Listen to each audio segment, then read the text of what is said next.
வணக்கம். இன்றைய தினம் தமிழக சட்டமன்றம் கூடி கலைந்திருக்கிறது. இன்னைக்கு சட்டமன்ற நிகழ்ச்சியை பார்க்க கலகலப்பா இருந்துச்சு, சுவாரஸ்யமா இருந்துச்சு. எதிர்கட்சிகள்லாம் சேர்ந்து கூடி கும்மி அடிச்சிச்சு. யாரன்னா வேற யார, நம்ம முதலமைச்சரை தான். முதலமைச்சரை எல்லாம் சேர்ந்து குஜிலி மஸ்து பண்ணிட்டாங்க. இன்னைக்கு முதலமைச்சரை பார்க்க அவ்வளவு பரிதாபமா இருந்துச்சு. ஏங்க ரொம்ப சாந்தமா இருக்காரு, இன்னைக்கு ரொம்ப பவியமா இருக்காரு அப்படின்னு பார்த்தா, இன்னைக்கு முதலமைச்சர் பார்த்திபன் மோட்ல இருக்காரு.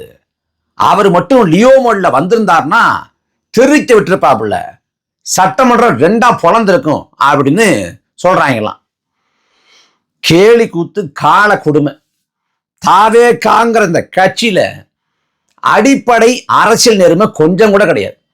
கட்சி தொடங்கப்பட்ட நாள் தொட்டு இன்னைக்கு வரைக்கும் நேர்மைங்கிறது குறைந்தபட்ச அளவு கூட கிடையாது. மனசாட்சி, மனிதம், பரிவு, இரக்கம், கருணை, அறம், எந்த உணர்ச்சியும் கிடையாது.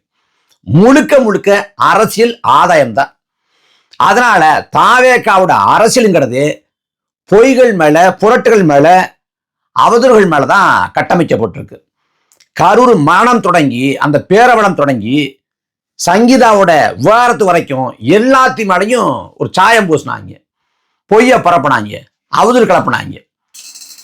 இப்ப சட்டமன்றத்தில் ஜெயிச்சு சட்டமன்றத்தில் போய் உட்கார்ந்தும் கூட நேர்மையா பேச முடியல. ஏன்னா பேசுறதுக்கு எந்த தார்மீக உரிமையும் இல்லை. என்னன்னா, ஜெயலலிதா அம்மையார் தமிழ்நாட்டை ஆண்டாங்க.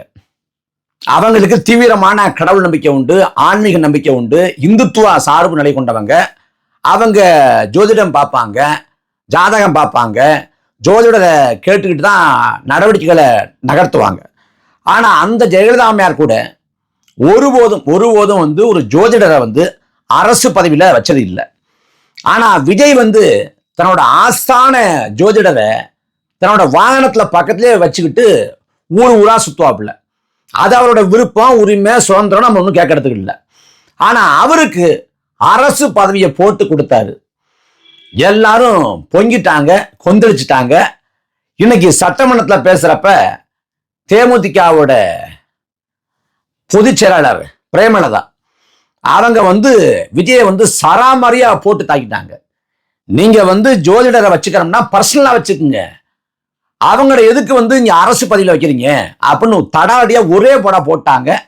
என்னன்னா, பிரேமலதா பொறுத்த வரைக்கும் ஒரு முற்போக்கு முகமூடி கூட கிடையாது. ஒரு முற்போக்கு முகமூடியோ இல்ல பெரியார், அண்ணா அப்படின்னோ சமூக நீதினோ பேசக்கூடிய ஆள் கிடையாது.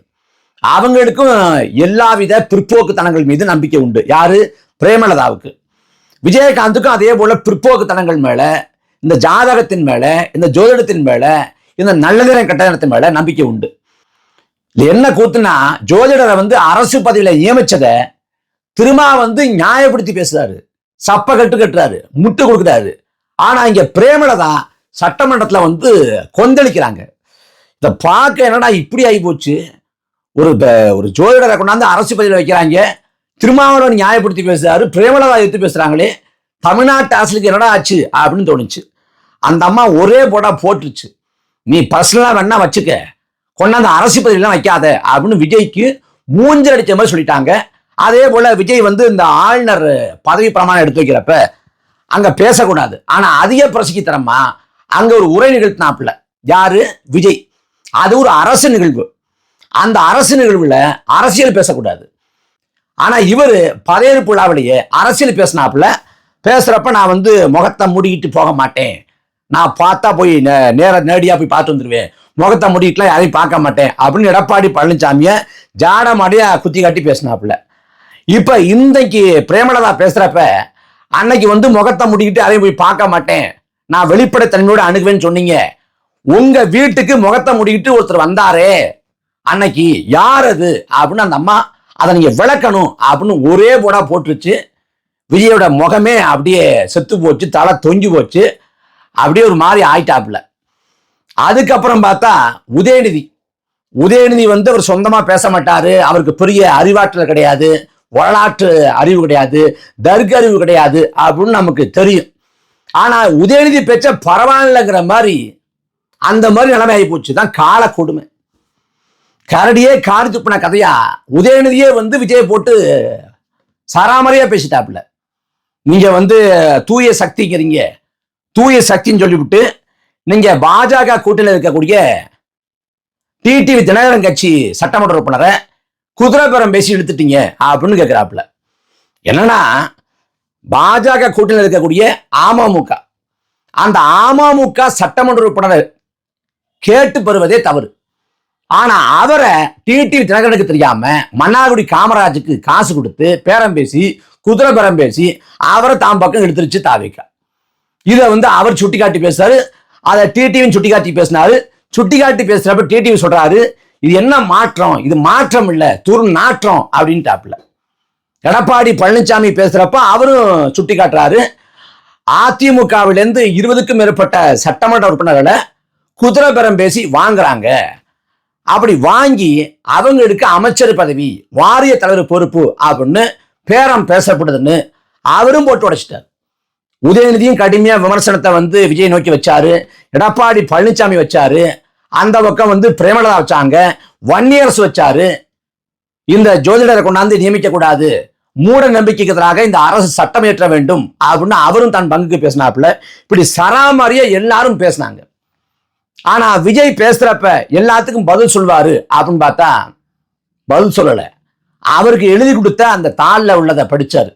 அதாவது இன்னைக்கு நம்பிக்கை வாக்கெடுப்பு நடந்துச்சு, அதுல பெரும்பான்மையை வந்து தாவேக்கா உறுதி பண்ணிருச்சு, அதுக்கு நம்முடைய வாழ்த்துக்கள்.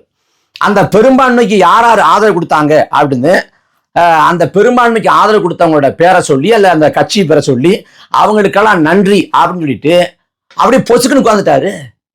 உதயநிதி அவளை காட்டமா பேசினாப்லையே, அதுக்கு என்ன பதில்? எடப்பாடி பழனிசாமி பேசினாப்லையே, அதுக்கு என்ன பதில்? வன்னியரசு பேசினாப்லையே, அதுக்கு என்ன பதில்? பிரேமலதா பேசினாங்களே, அதுக்கு என்ன பதில்னா எதுக்கு எந்த பதிலும் சொல்லல. இல்லைன்னா எதுவுமே சொல்லலன்னு பார்த்தா இப்ப நான் அலைபேசியை பார்த்துக்கிட்டு இருந்தா விஜயோட ட்விட்டர் பக்கத்துல ஒரு அறிக்கை வருது. என்ன அறிக்கை அப்படின்னா, அங்க எதிர்கட்சிகள்லாம் பேசினாங்கல்ல, விஜய் மேல சராமரியா குற்றச்சாட்டுகளை விமர்சனங்களை அடுக்குனாங்கல்ல, அப்ப பதில் சொல்லாம அப்படியே அமைதியா உட்கார்ந்தாப்படி இல்ல. இப்ப வீட்டுக்கு போன உடனே யாரே போய் நச்சரிச்சு ஒரு அறிக்கை எழுது, அவசரமா எழுது அப்படின்னு சொல்லி அறிக்கை எழுதி விஜயோட பக்கத்துல போட்டாங்க. சட்டமன்றத்துல பேசினதுக்கு ட்விட்டர்ல பதில். ஏன் அங்கேயே சொல்ல வேண்டியதானே? எதுக்கு ட்விட்டர்ல அறிக்கையா போடுறீங்க? ஏன்னா அங்கேயே சொல்லணும்னா அதுக்கு இங்க மேல் மாடியில ஏதாவது இருக்கணும். நம்ம தான் மேல் மாடி காலியா இருக்குது, வாடகைக்கு விடலாமே. அதனால அங்க எதுவுமே அவர் பேசல. விஜய் வந்து கட்சி தொடங்கி 2.5 ஆண்டு காலத்துல ஆட்சியை பிடிச்சிட்டார், சாதனை தான். ஆனா இதுவரைக்கும் ஊடகத்தை விஜய் சந்திக்கவே இல்லை. ஒரு ஊடக சந்திப்பை நிகழ்த்தி அந்த பத்திரிகையாளர்கள் வைக்கக்கூடிய கேள்விகளுக்கு தர்க்கங்களுக்கு அவர் பதில் சொல்லியிருந்தா விஜயோட அந்த அரசியல் அறிவு என்ன, அவரோட நிர்வாக மேலாண்மை என்ன, அவரோட ஆளுமை திறன் என்ன அப்படிங்கிறது தெரிஞ்சிருக்கும். ஆனா இதுவரைக்கும் நரேந்திர மோடி எப்படி பத்திரிகைக்காரங்களை பார்த்தா அதிர்ச்சடைவாரோ அதே போல விஜய்க்கும் பத்திரிகைக்காரங்கன்னா ஆகாது. ஒருபோதும் பத்திரிகையாளர்களை சந்திக்க மாட்டார், சந்திச்சாலும் பேட்டி தர மாட்டார். சும்மா தனிப்பட்ட முறையில் கூட்டு வச்சு பேசுவாப்படியே ஒழிய பேட்டி தர மாட்டார். ஏன்னா பேட்டி தர அளவுக்கு ஏதாவது தெரிஞ்சுக்கணும், அவருக்கு தெரியாது. எழுதி கொடுத்ததை மனப்பாடம் பண்ணி ஒப்பிக்க தெரியும், இல்லை எழுதி கொடுத்ததை பார்த்து அப்படியே வாசிக்க தெரியும். அதை தாண்டி விஜய்க்கு தெரியாது. நீங்க இந்த 2 ஆண்டு காலத்துல பத்திரிகையாளர் சந்திப்பு ஒரு பக்கம் அதை தள்ளி வைங்க. இந்த பேட்டி இருக்குல்ல, பேட்டி இப்ப நீங்க இருக்கக்கூடிய ஊடகங்கள் மேல உங்களுக்கு நம்பிக்கை இல்லைன்னா ஃபெலிக்ஸ் ஜெரால்ட் இருக்காரு, இல்ல சபீர் இருக்காரு. சபீர் வந்து தாவேக்காவோட ஆதரவாளர் தான். அதே போல ஃபெலிக்ஸ் ஜெரால்டு தாவேக்காவோட இணைஞ்சிட்டாப்புல. இவங்களை பேட்டி எடுக்க வச்சு உங்களோட கருத்துக்களை, செயல் திட்டங்களை, உங்களோட நோக்கங்களை, குறிக்கோளை, அதை அடைய போற வழியை நீங்க மக்கள் மத்தியில பேசலாமே. ஏன் பேசல? ஏன்னா பேசுறோம்னா ஏதாவது இருக்கணும்ல, அங்கதான் ஒண்ணு இல்லையே. அப்ப அதனாலதான் அவரு ஊடகங்களை சந்திக்காம பேட்டி தராம இவ்வளவு நாட்களாக இந்த 2.5 ஆண்டு காலமா வண்டியை ஓட்டினாப்புல. இப்ப சட்டமன்றத்துக்கு போன உடனே மூஞ்சுக்கு நேரா கேள்வி கேட்கிறேன், அது மூஞ்சில் அடிச்ச மாதிரி பேசுறான். இது ரீல்ஸ் போட்டெல்லாம் கதைக்கு ஆகாது, நீங்க ரியல் ஆட்சி பண்ணணும், ரீல்ஸ் ஆட்சியெல்லாம் பண்ண முடியாது அப்படின்னு சராமரியா வந்து உதயநிதி தொடங்கி, எடப்பாடி தொடங்கி, பிரேமலதா தொடங்கி, வன்னியரசு தொடங்கி, இல்ல அன்சாரி தொடங்கி எல்லாரும் பேசுறாங்க, எல்லா விமர்சனத்தை வைக்கிறாங்க. அந்த விமர்சனங்களை உள்வாங்கி கொண்டு விஜய் அந்த இடத்துல தக்க பதில சொல்லணும், தக்க விளக்கங்களை கொடுக்கணும், இல்ல மறுபடிக்கணும், அப்படி ஏதாவது பண்ணாரன்னா பண்ணல. அங்க பேசிட்டு இருக்கிறாங்க. விஜய் பாட்டுக்கு அப்படியே ஒரு பென்சிலை வச்சுக்கிட்டு அதை பண்றாரு. என்ன ஏதாவது எழுதி விளையாடுறாரா, இல்ல பொம்மை ஏதாவது வரைஞ்சிட்டு இருக்காரா, இல்ல பயத்தை போக்க ஸ்ரீராம ஜெயம் அப்படின்னு எழுதிட்டு இருக்காரான்னு எதுவும் தெரியல. ஆனா ஏதோ கிறுக்கிறாப்புல. சரி, இவங்க என்ன சொல்றாங்க, அவர் எதிர்கட்சிகள் பேசுறப்ப நோட்ஸ் எடுத்துக்கிட்டு இருக்காரு பாருங்க, கடைசியா இந்த நோட்ஸை வச்சுக்கிட்டு தெறிக்க விட்டுருவாரு. அவ்வளவுதான், எதிர்கட்சிகள்லாம் ஒரே நேரத்துல வெளில போக வேண்டியதுதான். அந்த அளவுக்கு பேச போறான்னு பார்த்தா மூடி வச்சுட்டு போயிட்டாப்புல. அப்ப தொடக்க நாள் இப்பவே இப்படி இருக்கு. அதாவது முதலமைச்சர்னு பார்க்காம எதிர்கட்சியெல்லாம் ராகிங் பண்றாங்க விஜயை கூப்பிட்டு வச்சு. அவர் தடுமாறுறாப்புல, திணறாப்புல, மூஞ்ச தெரியுது, மூஞ்சி தொங்கிருது. அவங்க விமர்சிக்கிறப்ப அதை பார்க்க சகிக்காம அப்படியே குனிஞ்சு அந்த பென்சிலை வச்சு அப்படியே தான் பண்றாப்புல. ஏன்னா அவரால் சமாளிக்க முடியல. என்ன பண்ணுவார், இன்னைக்கே அப்படி ஆகி போச்சு. இன்னைக்கு ஊடகங்கள்ல பேசு பொருளாகுது. இன்னைக்கு அதிகப்படியா விஜய் வந்த பிறகு ஒரு கூட்டம், ஒரு இளம் தலைமுறையா இருக்கட்டும், இல்ல ஒரு சாரல் கூட்டமா இருக்கட்டும், அந்த கூட்டம் இப்ப தொலைக்காட்சியில செய்தியை பார்க்குது, அரசியலை ஓரளவு கவனிக்குது. இப்படி ஒரு புது கூட்டம் ஒரு புதிய கூட்டம் அரசியலை கவனிக்கிறது வரவேற்கத்தக்கது தான். ஆனா அரசியலை அவன் சினிமா மாதிரி பார்க்கறதான் பிரச்சனை. அப்ப அவன் கவனிச்சுட்டு இருக்கான், இந்த இடத்துல தளபதி கட்டிமையா பேசுவாரு, அவ்வளவுதான் முடிஞ்சு கதை. எடப்பாடி எல்லாம் இந்த பக்கம் அடிச்சிருவாரு, தூக்கி அடிச்சிருவாரு, உதயநிதியை இப்படி அடிச்சிருவாரு, செவிலே அடிச்சிருவாரு, பிரேமலதாவை அப்படியே நெத்தி போட்டுல அடிச்சிருவாரு அப்படின்னு உட்கார்ந்து பார்த்துக்கிட்டு இருக்கேன். ஆனா அவரு கடைசி வரைக்கும் இந்த ஆனந்தராஜ் ஒரு படத்துல அவர் உட்கார்ந்துருப்பாப்புல, இந்த வாயை திறந்தவராடா கேள்வி கேட்பீங்க, நான் வாயே திறக்க மாட்டேன் அப்படின்னு உட்கார்ந்துருப்பாப்புல கையை கட்டிக்கிட்டு. அந்த மாதிரி அப்படியே சைலண்ட் மோடுக்கு போயிட்டாப்புல. அப்ப தாவேக்காவோட நிலைமை இப்படி இருக்குது. ஏன்னா நியாயம், நேர்மை, நாணயம் எதுவுமே கிடையாது. அதாவது அதிமுகவை ஊழல் சக்தி அப்படின்னு சொன்னீங்க. அதிமுக ஊழல் சக்தினா அந்த ஊழல் சக்தியிலிருந்து 20க்கும் மேற்பட்ட சட்டமன்ற உறுப்பினரோட ஆதரவை ஏன் பெறுறீங்க? இதான் கேள்வி. இங்க நியாயமான முறையில கேட்டு பெற்றாலே தவறு. ஏன்னா அதிமுக ஊழல் சக்தி. வேலுமணி மேல தமிழ்நாடு லஞ்ச ஒழிப்புத்துறையே பல வழக்குகளை போட்டிருக்கு, அந்த வழக்கு நிலுவையில் இருக்கு. அப்படி இருக்கிறப்ப அதிமுக கிட்ட நியாயமா போய் கேட்டு ஜனநாயக முறைப்படி நீங்க ஆதரவு பெற்றாலே அது தவறு. அப்படி இருக்கிறப்ப நீங்க குதிரைபுரம் பேசுறீங்க. எதுக்காக வேலுமணியும், எதுக்காக CV சண்முகமும், எதுக்காக விஜயபாஸ்கரும் தாவேகாவுக்கு ஆதரவளிக்கணும்? இல்ல திமுக அதிமுக ஆண்டு மக்கள் கஷ்டப்பட்டாங்க, ஒரு புதிய ஆட்சி மலரட்டும், ஒரு மாற்று அரசியல் வரட்டும், விஜய்ங்கிறவர் ஒரு நல்ல ஆட்சியை தரட்டும், அவருக்கு நம்ம ஆதரவு வழங்குவோம் அப்படின்னு எந்த ஆதாயமும் இல்லாம அவங்க தாவேகாவுக்கு ஆதரவு தர்றாங்களா? எல்லாமே மலை முழுங்கி மகாதேவன், எல்லாம் பண பேய். அப்படிப்பட்ட பண பேய்கள் சுடுகாட்டுல அந்த கூரை போட சொன்னா அந்த கூரையில கூட ஊழல் செய்வான். அப்படிப்பட்ட பேர்வழிகள்லாம் எதற்காக தாவேகாவை நாடி வர்றான்? அவன் தாவேகாவுக்கு எந்தவித பிரதிபலனும் இல்லாம ஆதரவு தர போறானா? அவனுக்கு நோக்கம் இருக்கு, அமைச்சரவையில பங்கேற்கலாம், அமைச்சரவையில பங்கேற்றோம்னா நாம கொஞ்சம் காசு பார்க்கலாம், கொள்ளையடிக்கலாம் அப்படிங்கிற லாப நட்ட கணக்கு, அரசியல் ஆதாய நோக்கு. அதனாலதான் தாவேகாவுக்கு அதிமுகவிலிருந்து 20க்கும் மேற்பட்டவன் ஆதரவு தர்றேன். அதிமுகவின் ஊழல் சக்தி என்று சொன்ன இந்த தூய சக்தி விஜய் அவர்கள் எதற்காக அந்த ஆதரவை பெற்றார்? இதுதான் கேள்வி.